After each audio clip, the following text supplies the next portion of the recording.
Ika na siya sa taas yan. Nakababa na siya.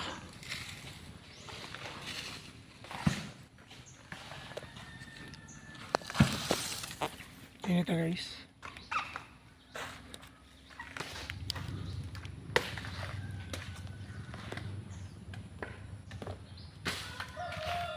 Landong kayo na may palkata.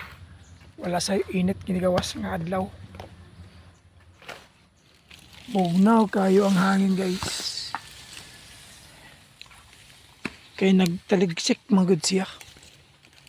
Pero karon murag ni undang na.